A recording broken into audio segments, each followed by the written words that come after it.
So I'm going to steer towards our last main topic is leadership development. リーダー育成について話を始めます。And I want to read a couple of verses real fast.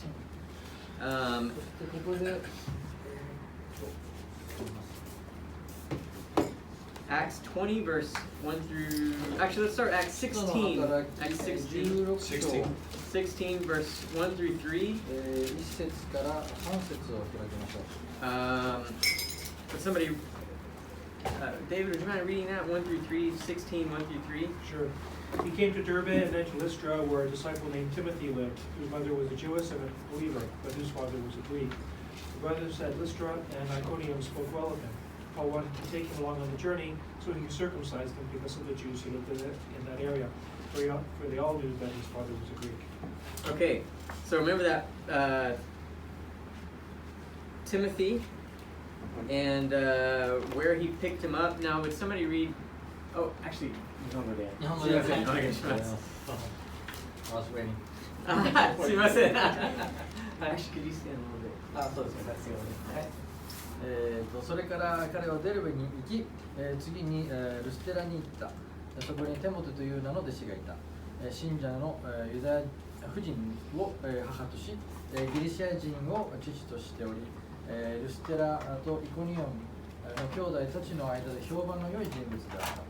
パウロはこのテモテを連れて行きたかったので、その地方にいるユダヤ人の手前、まず彼に割礼を受けさせた。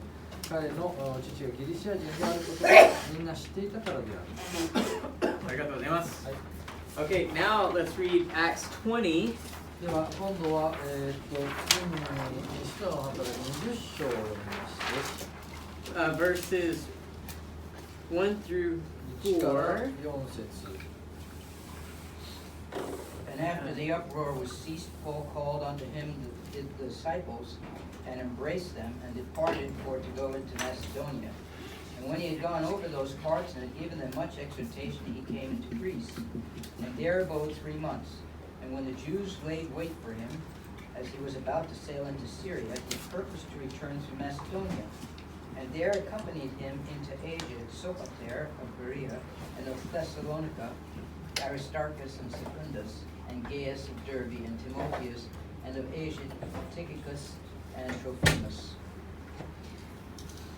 Thank you. Yeah. お願いします。一節から騒ぎが収まると、パウロは弟子たちを呼び集めて励まし、別れを告げてマケドニアへ向かって出発した。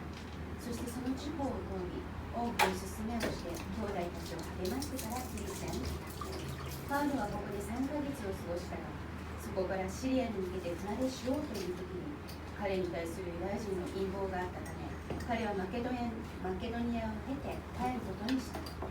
プロの子であるベレア人、バテロ、テサロニケ人、アリスタルコとセクンド、デルベ人、ガイオ、テモテ、アジア人、テキコと6人はパウロに同行していたが、Hi. Yeah. Okay, so we see two lists of some of the leaders that Paul was working with. ここで、パウロが、一緒に、働いていた人たちのリストが2つここで、出てきますけれども、first one was Timothy. Where did Timothy come from? まずテモテなんですが、テモテはどこから来ましたか？ Nope. Lystra. Okay. How did Paul? What do we know about Lystra? That's where he got stoned. He got stoned. What was he doing in Lystra, Paul? リストラのことを何が分かりますか？ preaching? 何が分かりますか？これはパウロが、石を投げられたところですね。So Paul went to Lystra and was proclaiming the gospel. 彼はルステラに行って、種をまいてた。福音を伝えています。This was on a return trip, それは、visiting the believers that came out of that. ある宣教の旅に行って帰ってきた時にその経験になりました。Yeah, and he picked up Timothy. そして、そこでテモテを同行させた。Okay, the next in Acts 20, who are the leaders mentioned that are with him?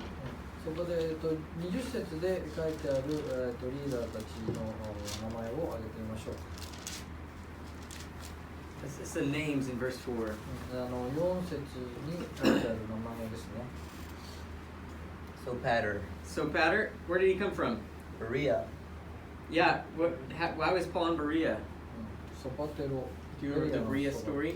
because the Thessalonians kicked him out, それ Yeah. and because the Bereans were eagerly searching the scriptures to see. ベリアでパウロ何しに行きましたか。それはテサロニケに行ってそこから逃げたからベリアに行きました。 He was doing what he was always doing. He went in, preached the gospel. Here they were eager to learn. Many disciples were いろ made. んなところで福音を述べ伝えてそこから次のところへと、それは逃げるかもしれないですけど、そのたくさんの弟子を So we saw Paul went to Berea, proclaimed the ベ gospel. リアに行って、実際導入のところで入ってですね、福音を述べ伝えました。 A lot of people believed. それたくさんの人が信じました。 When he cycled back through, there were some churches there. そして、旅の帰りに、行ってみたらもう、いくつかの教会がそこでできてました。 Somewhere along the way, he picked up Sopater. そこの中で、ソパテロ、を、同行させたわけですね。 Okay, who else? 他に誰がいますか？ Aristarchus? アリスタールス。 Secundus, And Secundus, where'd they come from? どこから来ましたか？ Thessalonians. テサロニケ What was he doing in Thessalonica? テサロニケ Thessalonica. 何をしてましたか？ proclaiming. やっぱりその Preaching the 福音を伝えて gospel. ましたね。はい。 Making disciples. そして弟子を作りしてました。そして教会を作りました。そしてそこから追い出されました。 Okay, do you see a pattern? パターンありますか？パターン見られますか？ Who else? Two more names. そこでまた名前が2つその後来ますけれども、はい、 Titus and Trophimus. テキコとトロピも。 And what was he? So how was he developing these leaders? What was he doing? He found some guys. 彼らはどうやって育成されましたか？ What was he doing with them? どうやって見つけられましたか？ Help them grow or develop. 彼はパウロはその彼らがリーダーになるまで育て上げましたか？なんか成長を助けていましたか？ Taken And with watch them him. get beaten. Yeah, yeah, taking them with him. 多分なんていうんですか、迫害を受けるところを見ていたんだろうと。で、あとそのね連れてったっていうところを言ってましたね。 So a minimum modeling, possibly mentoring as well. 多分 Yeah. そのね模範になっていたんじゃないか。パウロがその弟子たちの前で模範になっていた。 Yeah, and with Timothy later we see him sending Timothy out and giving him a lot of responsibility. Can you go take care of these churches? この後ねテモテにどんどんテをいろんなところに送り出していましたね。たくさんの責任を与えて。 He sent them on errands. Yeah. Important errands. Send them on errands and sit them. そうだね。そのいろんななんていうんですかね、使いにね送り出してました。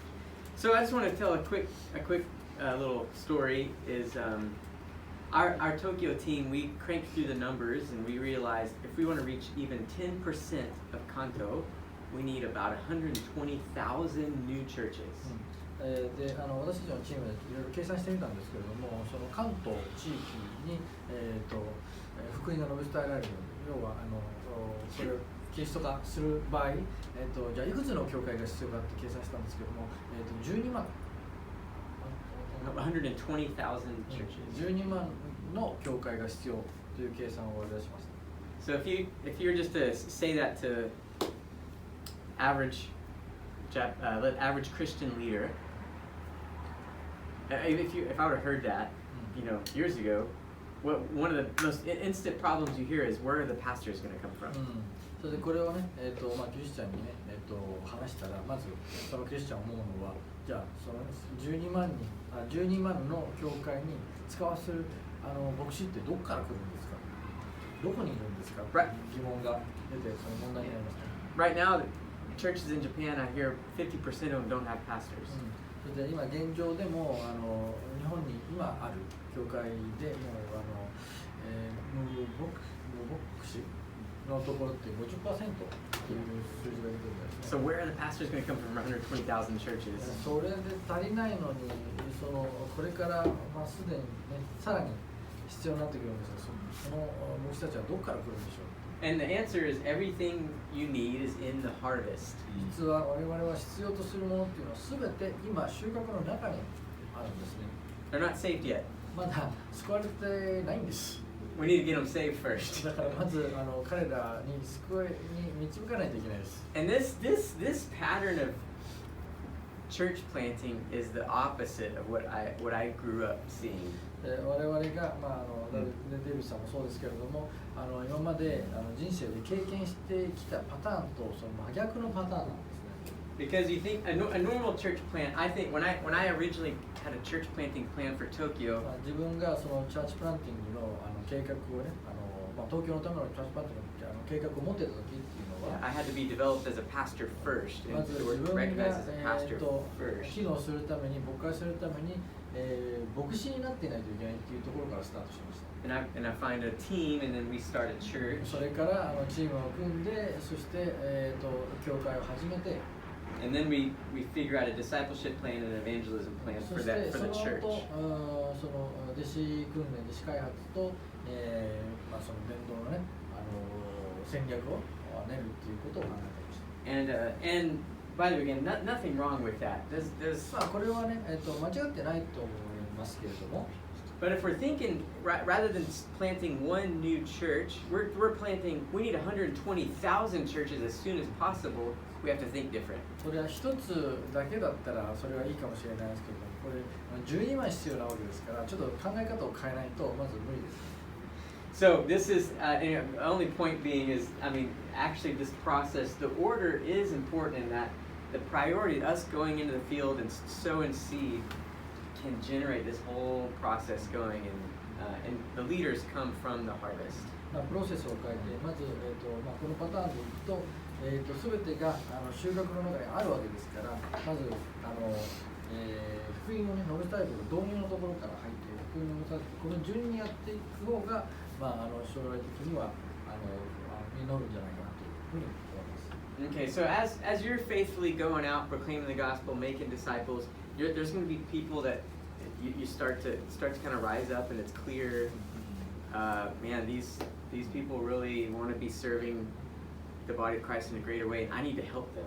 とにかく種をまいて、その中で、芽が出た人、その芽が出て成長していく人がどんどんと出てきます。で、その中でどういうふうに私たちがそれを助け出して、そういう育成をに時間と労力を注いで開発していくかっていうのが大事ですね。So Caleb and Becky are going to lead us through what do you do with these people, and in the process, again, keep writing your questions, takeaways, and we'll feel free to throw those out there too. で、ケイレブとベッキーがこれからそれについて、話してくれます。どうやって我々はリーダーたちを育成していくか。